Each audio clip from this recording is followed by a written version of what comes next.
स्वातंत्र्यवीर विनायक दामोदर सावरकर यांच्या चरित्रावर आधारित यज्ञ. लेखक भादखेर आणि शैलजा राजे. वाचक स्वर राहुल सराफ.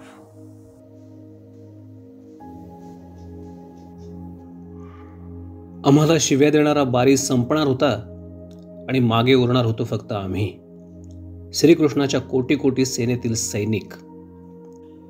परंतु त्या दिवशी रात्री माझीच जीवनज्योत संपण्याची वेळ आली होती. रात्रीचं जेवण झाल्यावर माझं अंग कमालीचं ठणकू लागलं आणि त्याचबरोबर मनही. त्या दिवशीही माझं तेल कमी पडलं होतं. माझा अगदी नाईलाज झाला होता. मी कोलमडलो होतो तरी कोलू फिरला होता. तेल निघालं होतं पण ते पुरं पडलं नव्हतं. त्याला मी तरी काय करणार? असमर्थ शरीराकडून पुरतं काम थोडंच होणार होतं. अर्थात बारीला त्या गोष्टीचं कसलंच सोयरं सुतक नव्हतं. तेल कमी पडलेलं पाहून तो मला दटावणीच्या स्वरात म्हणाला, पहा बुवा, माझं काय जातंय? रोजच असं होत चाललं तर तुम्हाला हातकडीची शिक्षा खाणं भागच पडेल. मी तरी दुसरं काय करणार? वरूनच मला तसा हुकूम आलेला आहे. मी हताश होऊन म्हणालो, हुकुमाप्रमाणे तुम्ही वागा, माझ्या शक्तीप्रमाणे मी वागेन. माझ्यासह तो साऱ्यांनाच शिव्या देत सुटला. साऱ्या बंदिवानांना मी फितवलं असं म्हणू लागला आणि या गोष्टीचे परिणाम मला भोगावे लागतील असं दटावून मला सांगू लागला. श्रीरामाला जृंभक नावाचं एक अस्त्र मिळालं होतं. ते अस्त्र कुणावरही पडलं तरी त्याला मूर्छा येत असे. अंदमान हे नाव हनुमानाच्या नावापासून पडलं होतं. माझ्या मनाला कल्पना चाटून गेली की या अंदमानात हनुमान असेल तर या ठिकाणी रामाचंही अस्तित्व असलंच पाहिजे. त्या रामानं माझ्यावर आपल्याजवळचं जृंभक अस्त्र सोडावं म्हणजे मला मूर्छा येईल आणि बारीच्या या हलकट बोलण्यातून माझी मुक्तता तरी होईल. मूर्छेमुळेच मला मुक्तता मिळणार होती. पण तो राम काही माझ्या साह्याला धावून आला नाही. कसा येणार? सैतानाच्या राज्यात देव थोडीच वस्ती करतात. रात्रीचं जेवण मी कसंबसं उरकलं आणि अंथरुणावर अंग टाकलं तेव्हा माझ्या साऱ्या अंगाला कळा लागल्या होत्या.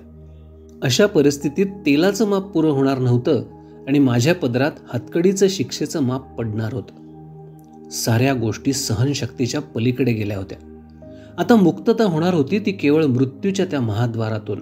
वाटलं आत्महत्या करावी आणि मृत्यूच्या महाद्वारातून अज्ञाताच्या त्या प्रदेशात खुशाल निघून जावं. नाहीतरी मृत्यूनच माणसाला मुक्ती मिळत असते. तशी मुक्ती साधावी हे बरं. आत्महत्या करायची म्हणजे शत्रूला जे हवं तेच नेमकं करायचं. मार्सेलिसला मी समुद्रात उडी टाकली त्यावेळी झडलेल्या गोळीबारात मी ठार झालो असतो किंवा जॅक्सन वधाच्या खटल्यात माझी मान फासाला लागली असती तर शत्रूला आनंदच झाला असता. मग आत्ताच माझ्या मरणानं माझ्या शत्रूला दुःख थोडंच होणार आहे? शत्रूच्या मृत्यूचा शत्रूला आनंदच होत असतो, दुःख कधीच होत नसतं. मग माझ्या मरणाचा आनंद शत्रूला द्यायचा? शत्रूला जे हवं तेच नेमकं करायचं? आत्महत्या? बाबानं मला अवतारी पुरुष मानलं होतं नाही का?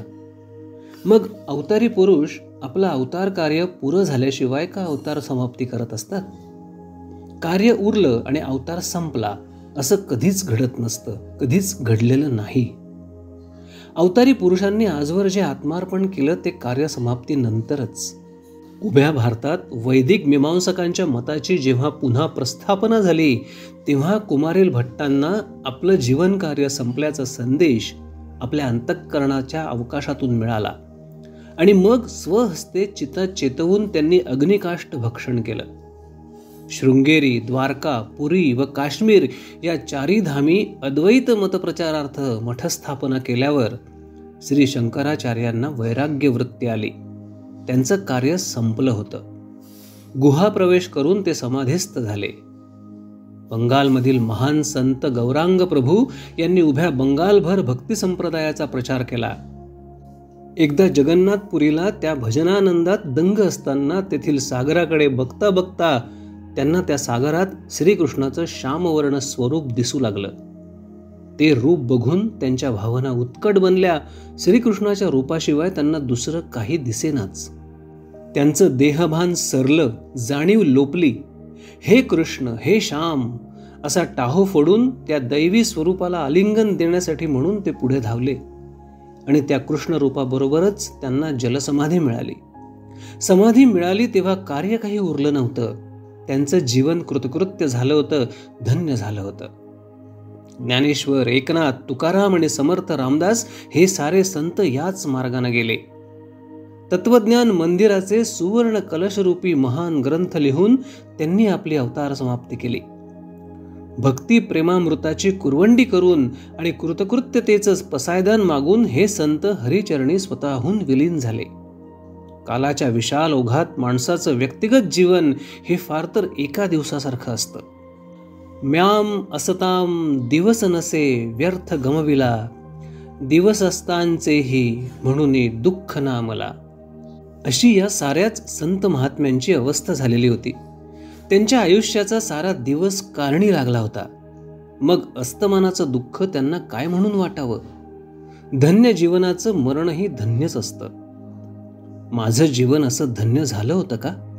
बाबांना म्हटल्याप्रमाणे क्वचित प्रसंगी माझ्या ठाई अवताराच्या खुणा असतीलही. मग माझं अवतार कार्य संपलं होतं का? महाराष्ट्र देशात जेव्हा हिंदू राज्याची प्रस्थापना झाली, हिंदू ध्वजाची उभारणी झाली आणि हिंदू सिंहासनाची मांडणी झाली, तेव्हा समर्थांची स्थिती कशी झाली होती? स्वप्नी जे देखिले रात्री, ते ते तैसेही होतसे. अशी कृतकृत्यता त्यांच्या जीवनी लाभली. तेव्हाच त्यांचा जीवन सूर्य अस्तंगत झाला. माझ्या जीवनाचं स्वप्न प्रत्यक्षात उतरलं होतं का? देश स्वातंत्र्याचं जे स्वप्न मनी मानसी खेळवलं होतं ते सफल झालं होतं का? आणि माझ्या मायभूमीला दिलेलं ते वचन, तो कर्जरोखा? मातृभूमीच्या ऋणात राहून मी संपणार होतो. मातृभूमीला खोटी वचन चिठ्ठी लिहून दिल्याचं महाभयंकर पाप माझ्या मस्तकी बसलं नसतं का? आणि म्हस्करांनाही मरेपर्यंत लढण्याचा कर्जरोखा मी लिहून दिला होता. आणि लढण्याचा सारा भार माझ्यावर टाकून एका शांत क्षणात त्यांची जीवन ज्योत मालवली होती. मृत्यूशय्येवर असताना म्हस्कर जणू मला म्हणाले होते, मी मरणार असलो तरी तू जिवंत राहणार आहेस आणि म्हणून तुला लढलं पाहिजे. विजय मिळेपर्यंत लढलं पाहिजे. मिळाला होता मला विजय.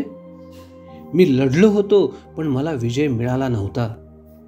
मग मला मरण्याचा अधिकारच काय होता? आम्ही सारे क्रांतिकारक क्रांतीच्या जळत्या वेशीतून मृत्यूच्या महाद्वारापाशी जाऊन पडणार होतो, असा निर्वाळा म्हस्करांनीच देऊन ठेवला होता ना. मातृभूमी पारतंत्र्यातून मुक्त होईल तेव्हाच आमचे आत्मे तृप्तीच्या महासागरात जाऊन मुक्त होणार होते. झाली होती माझी मातृभूमी पारतंत्र्यातून मुक्त.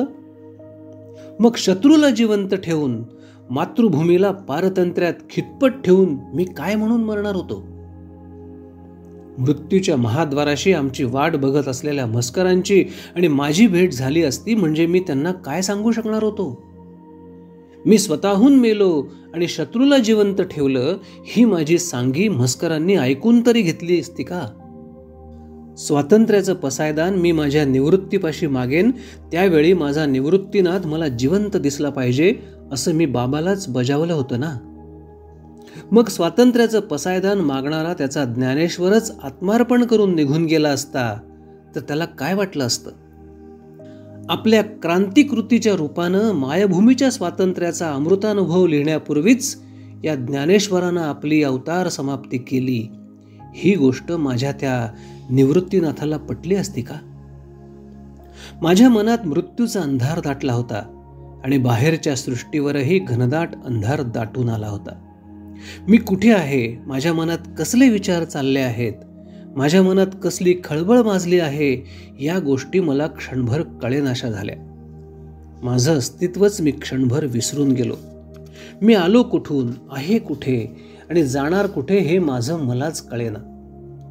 समोर फक्त अंधार दिसत होता आणि त्या अंधारानं माझं अस्तित्व गिळून टाकलं होतं. जणू मी अंधारमय बनलो होतो आणि जागच्या जागी नाहीसा झालो होतो. काही वेळानं मी त्या अंधारापासून विलग झालो आणि त्या अंधाराकडे बघत बसलो. अंधारानं मला माझ्या जीवनाचं पुन्हा आंदण दिलं होतं. त्या अंधाराकडे एकटक बघत असतानाच माझ्या दृष्टीला एकदम पिवळ्या रंगाचा झोतच्या झोत दिसू लागला. अंधार फाटला होता आणि त्या अंधारात पिवळ्या रंगाची वाट तयार झाली होती. त्या वाटेकडे भयचकित दृष्टीनं मी बघू लागलो. मग जे वीरपुरुष माझ्याच परिस्थितीतून गेले होते आणि ज्यांनी आपल्या मनात आत्महत्येचे विचार मुळीच न आणता जे मृत्यूसमोर ठामपणे उभे राहिले होते, असे वीरपुरुष त्या वाटेवर मला दिसू लागले. अंधारातल्या त्या पिवळ्या वाटेवरून पाठोपाठ ते येत होते आणि मला धीर देऊन ते वीरपुरुष अंधारात विलीन होत होते. प्रत्यक्ष आकाश अंगावर कोसळलेलं असताना आपल्या फिरंगी प्रतिपक्षाला खडसावून बजावणारा तात्या टोपे मला दिसला.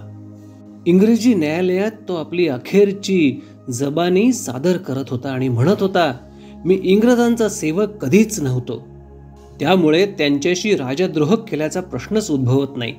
मी पेशव्यांचा सेवक होतो आणि त्यांच्याशी मात्र अखेरपर्यंत एकनिष्ठच राहिलो. मग मला त्या पिवळ्या वाटेवर एक समरांगण दिसू लागलं. त्या समरांगणावर रक्ताचा पाऊस पडत होता. पिवळ्या रंगात लाल रंग मिसळून गेला आणि सारं समरांगण नारंगी दिसू लागलं. त्या समरांगणावर मोठी धुमश्चक्री सुरू झाली होती. तोफांच्या आणि बंदुकींच्या आवाजानं सारं वातावरण नुसतं दुमदुमून गेलं होतं. एवढ्यात कुणीतरी मोठ्यांदा उच्चारलेले शब्द ऐकू आले, एक वेळ प्राण देईन पण माझी झाशी देणार नाही. तो आवाज झाशीची शूर राणी लक्ष्मीबाई हिचा होता आणि ती इंग्रजांना तसं बजावून सांगत होती. झाशीची राणी त्या समरांगणातून निघून गेली आणि मग वेडेवाकडे हातवारे करीत मोठ्या संतप्त मनस्थितीत एक तरुण मुलगा ओरडत ओरडत वधस्तंभाकडे चालला होता. प्राण गेला तरी कटवाल्यांची नावं सांगणार नाही, हे एकच पालोपत तो पुन्हा पुन्हा खोकत होता. काही वेळानं त्याचा प्राण गेलेला दिसला, पण त्यानं कटवाल्यांची नावं सांगितलेली नव्हती. धडा वेगळ्या झालेल्या त्याच्या मस्तकाकडे पाहून कुणीतरी म्हटल्याचं ऐकू आलं, बिचारा मंगल पांडे. इतक्यात त्याच वयाचा एक कोवळा युवक समरांगणी पडलेला मला दिसला. एका धिप्पाड यवनानं त्याला विचारलं, काय बच्चमजी, अजून लढणार का? त्या समरांगणात मृत्यूच्या मांडीवर पडल्या पडल्या जणू यावनी सेनेला उद्देशूनच त्या वीर युवकानं मोठ्या त्वेषानं उत्तर दिलं, हां हां, बचेंगे तो और भी लढेंगे. त्या वाक्यासरशी त्वेषाच्या रूपानं त्या मुलाच्या नेत्रातून जणू काय अग्निस्फुल्लिंग बाहेर पडलं. मी मनाशी म्हणालो, मला चांगला माहिती आहे हा मुलगा, हा दत्ताजी शिंदे. एकदम प्रत्यक्ष कौर्याला लाजवणारा देखावा माझ्या दृष्टीसमोरून सरकू लागला. यावनी धर्म स्वीकारला नाहीस तर एक एक अवयव उपटून तुझा नाश केला जाईल, असं कुणीतरी एकदम ओरडलं. त्या व्यक्तीचे ते उद्गार कर्णकटू वाटले. इतक्यात दुसऱ्या व्यक्तीकडून प्रत्युत्तर आलं, माझ्या धर्मापेक्षा माझा कोणताच अवयव मला प्यारा नाही. माझा एक एक अवयव खुशाल माझ्या शरीरा वेगळा करा, पण मी मुळीच धर्म सोडणार नाही. मग त्या धर्मवीराचा एक एक अवयव शरीरा वेगळा होऊ लागला. अखेरीस त्याचं शरीर विद्रूप दिसू लागलं. परंतु स्वधर्मावर प्रेम करणाऱ्या त्याच्या आत्म्यावर केव्हाच तेज चमकू लागलं होतं. धर्मवीर संभाजीचा आत्मा तेजोमय झाला होता आणि औरंगजेबाच्या मर्त्य जीवितावर काजळी चढली होती. मी त्या धर्मवीराला वंदन केलं आणि डोळे विस्फारून मी त्या पीतवर्ण वाटेकडे बघू लागलो. मग अगदीच मोजकीच दृश्य माझ्या डोळ्यांसमोरून भराभर सरकू लागली. प्रत्यक्ष वधस्तंभाकडे जात असताना धीरोदात्तपणानं पुढे पुढे पावला टाकणारा तात्या टोपे मला दिसला. ऐन युद्धाच्या धुमावळीत शत्रुपक्षाची गोळी लागून घायाळ झाल्यानंतर एकदम धाडकन खाली कोसळलेला बाल विश्वास मला दिसला. त्याच्या ओठांवरचं मातेचं दूधही धड पुसलं गेलं नव्हतं. त्या वयाच्या छातीत गोळी घुसली होती आणि त्या ठिकाणाहून रक्त वाहू लागलं होतं. त्यानंतर त्या नारंगी रणांगणावर मला पुन्हा अंधकार पसरलेला दिसू लागला. मला काहीच दिसेनासं झालं. मात्र माझ्या कानात हळूच कुणीतरी ओरडलं, सांगा सांगा, या साऱ्या लोकांची परिस्थिती काय सुखाची होती? त्यांना काय शारीरिक यातना भोगाव्या लागल्या नव्हत्या? त्यांनी त्या परिस्थितीत आत्महत्या केली का? आणि तुमच्या मनात मात्र असले विचार यावेत? तुम्हीही त्यांच्याप्रमाणेच थोर पुरुषांच्या मालिकेत बसणारे आहात ना? मग आत्महत्येचे विचार का करता? त्या लोकांप्रमाणे आत्मसमर्पण का करीत नाही? त्यानंतर बराच वेळ आत्महत्या आणि आत्मसमर्पण हे दोन शब्द एखाद्या चक्रात घालून गरगर फिरवल्याप्रमाणे मला दिसू लागले. ते दोन्ही शब्द एकच आहेत असंही वाटू लागलं. परंतु काही वेळानंतर त्या चक्राची गती मंद मंद होत गेली आणि त्या दोन शब्दांमधील भेद हळूहळू स्पष्ट होऊ लागला. आत्महत्या आणि आत्मसमर्पण. किती भेद आहे या दोन शब्दात. कोणत्याही उच्च ध्येयाकरता झगडत असताना त्यामध्ये मृत्यूला न भीता अपरिहार्यतेने आलेलं मरण आनंदानं पत्करणं हे आत्मसमर्पण होय. आणि सभोवतालच्या परिस्थितीला भेदरून जाऊन आपल्या जीविताचा स्वहस्ते नाश करून घेणं ही आत्महत्या होय. किती फरक आहे या दोन शब्दात. अनेक वीरवरांनी देशाकरता आत्मसमर्पण केलं आणि आपण आपल्या देशाकरता आत्महत्या करणार आहोत. एकदम माझ्या शरीरातील कणनकण ओरडून उठला. छे छे, नाही करणार मी आत्महत्या, नाही देणार माझा प्राण.